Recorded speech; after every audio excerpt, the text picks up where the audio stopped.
بسم الله الرحمن الرحيم إنا أرسلنا نوحا إلى قومه أن أنذر قومك من قبل أن يأتيهم عذاب أليم قال يا قوم إني لكم نذير مبين أن اعبدوا الله واتقوه وأطيعون يغفر لكم من ذنوبكم ويؤخركم إلى أجل مسمى إن أجل الله إذا جاء لا يؤخر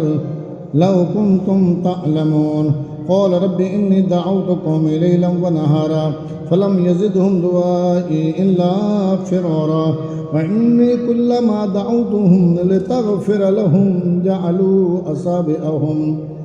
في آذانهم واستغشوا ثيابهم وأسروا واستكبروا استكبارا ثم إني دعوتهم جهارا ثم إني أعلنت لهم وأسررت لهم إسرارا فقلت استغفروا ربكم إنه كان غفارا يرسل السماء عليكم مدرارا ويمددكم بأموال وبنين ويجعل لكم جنات ويجعل لكم أنهارا ما لكم لا ترجون لله وقارا وقد خلقكم أطوارا ألم تروا كيف خلق الله سبع السماوات طباقا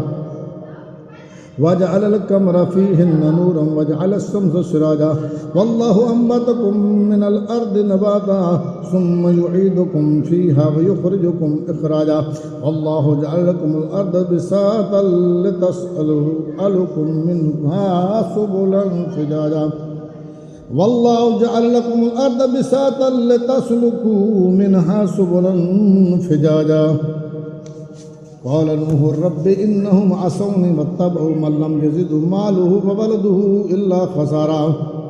ومكروا مكرا كبارا وقالوا لا تذرن آلهتكم ولا تذرن ودا ولا سواء ولا يغوث ويعوق ونسرا وقد عدلوا كثيرا ولا تزد الظالمين إلا ضلالا مما خطيئاتكم أغرقوا فأدخلوا نارا فلم يجدوا لهم من دون الله أنصارا وقال نوح رب لا تذر على الأرض من الكافرين ديارا إنك إن تذرهم يضلوا عبادك ولا يلدوا إلا فاجرا كفارا رب اغفر لي ولوالدي ولمن دخل بيتي مؤمنا وللمؤمنين والمؤمنات ولا تزد الظالمين إلا تبارا